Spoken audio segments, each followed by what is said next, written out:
what are we deeming brilliant or bullshit in all of our infinite wisdom today? Yeah, we're looking at experts, and are experts any better than us common folk at coming up with interventions that actually work to help us change our lives? Okay. Okay.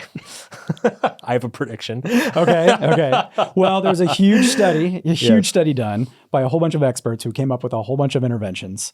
And it turns out that this was for what? What was the intervention? Oh yeah, sorry. Like the goal. Yeah. The goal was to get people to go to the gym more. Gotcha. So they got this giant study. A bunch of psychologists nationwide. get together. They're like, we think we know how to get people to go to the gym. So here's 50 some different ways that we could get people to go to the gym. Let's test them all out. Right. And they had like 60,000 people in this study. So it's a huge study. That's a lot. Yeah. Very, very comprehensive. Yep. And it solves a lot of the problems with like, you compare one study to another, they have different sample sizes, they have different outcomes, different whatever. This is like, we're going to compare all of these huge giant study and compare all these different ones all at the same time. Okay. Get a nice clean result. Well, it's not quite that simple, as you can imagine.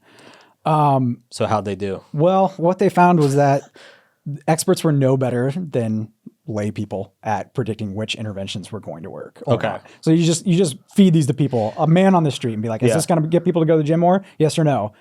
They're just as good as the experts at predicting which ones will work. So is this a case where the psychologists were, because you can frame this in two different ways. Okay. Would you frame it as the psychologists were just as bad as the average Joe at predicting what gets people to go to the gym? Or is it that the average Joe with his like folksy wisdom, common sense, is just as good as the expert? Like, what was the hit rate on the predictions here? Was it abysmal, or was it just kind of like everybody's like, oh yeah, obviously that would make somebody go to the gym? Well,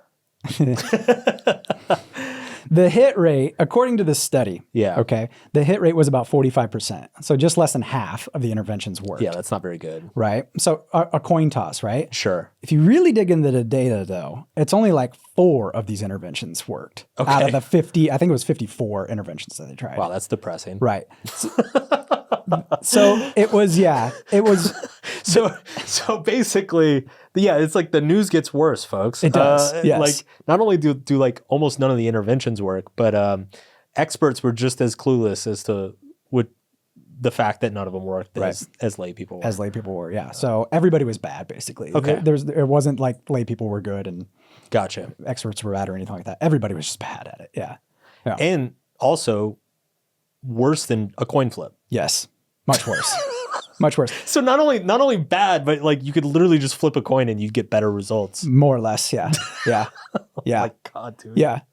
So, there were like these 4 things that they found. I love science. I just love science. Well, it's insane. What's crazy to me is that like they're billing this as, this mega study is great and this is how we should do all these. And it is. Sure. It's a very well done study, but it's like they missed the lead completely. They missed the actual takeaway, which was, oh my God, we're really bad at this. And it was one of the lead researchers on this is Angela Duckworth, too, right. like a big very name. well known person in behavioral intervention and psychology, and still, it blows my mind. We are what 150 years into the field of psychology, and we are. Psychology was kind of a quack science, maybe its first 60, 70 years. But we're like, at this point, we're probably 60 years into like 60, 70 years into like very serious, well-funded psychology programs and research. And it blows my mind. And it's not just psychology either. Like you run into a similar thing in like nutrition and sociology and all the so-called softer sciences. Criminology. It's just like we still have no fucking idea why things happen, why people do things and don't do other things. I'm curious, do you know the 4 interventions that actually had a really strong effect size? Yes, I got them right here.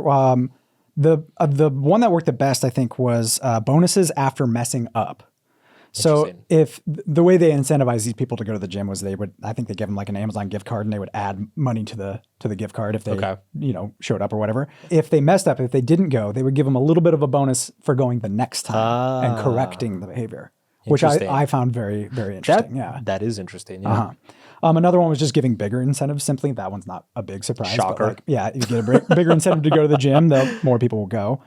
This was an interesting one too. Information about what's normal. So like telling people that the majority of Americans or wherever you are exercise frequently and that the rate is increasing. If you just tell people that, they're like, well, I'm going to follow this trend, I guess, which was kind of interesting to me too. Yeah. Huh. Just kind of that social pressure, social proof. Yeah. Yeah. You want to be one of the cool kids. Yeah. Going to the gym. And then this last one was really interesting too. There was a framing the choice of a gain or a loss. So they told people they could either choose, you can start out with this much money and you'll lose as you fail to go, right. Or you start out with nothing and you gain. Either one of those, as long as you just gave the person the choice on that and they picked which one they wanted, that actually had a noticeable effect on that, a significant effect on that, on gym attendance. So it didn't matter if it was which direction. Didn't matter. They had a choice. And I thought about this too. And I'm like, which one of those would I choose? I would choose give me all the money up front. And then I want to see it. I think I would too. I would go that way. I think I would too. I think that's more, the loss aversion and everything. I think that's more painful. Mm-hmm. Yeah, but so a whole lot of bullshit here. Well, the thing is, it was a really well done study. I just think what they learned from it was bullshit. Well, it's the irony here is I think the study itself is brilliant, but what the study shows is that there's a lot of bullshit. Yeah. Like we still don't know what the fuck we're doing. Mm-hmm. And like we've talked about this before on the podcast. Like I remember, I think 5 or 6 years ago, I got really curious of which modalities of therapy were the most effective for patients. And there's all these meta-analyses, like hundreds and hundreds of studies with thousands and tens of thousands of patients who have been tracked and all this stuff. And when you crunch all the data together over the past like 30, 40 years, and you look at all the modalities of therapy, they basically all work roughly the same. And they're all slightly better than a placebo. Right. Like marginally better than a placebo. And so like I think none of them have a hit rate over 50%, which is like, again, in a field that's 150 years old and, just a tradition from Sigmund Freud, the fucking Dr. Phil, like we can't bat over 50% is still mind boggling to me. So this kind of reminds me of that, of just like everybody's kind of throwing shit at a wall and some people are able to throw nicer looking shit. And so they get, they get tenure and they get a best-selling book and, yeah. Like a TV show. But it's like ultimately, I do have to say the older I get and the more well researched and informed I am about this field, like the more I come to respect just like ancient timeless wisdom. Yeah. Shit that's been around for 2,000, 3,000 years, like because clearly that must have some value. Otherwise it wouldn't have survived for so long. Whereas a lot of the stuff, I've been in this industry long enough now to see a lot of quote unquote true psychological findings, be proven and disproven. So yeah, this is just another reason to stay skeptical. I think. Well, there was kind of a parallel in this study with the interventions that you're talking about. They had kind of two control groups in this. Yeah. This is kind of interesting and relevant. The original control group, they just gave them an Amazon card and filled it up. Yeah. Said, here you go nuts. That was it.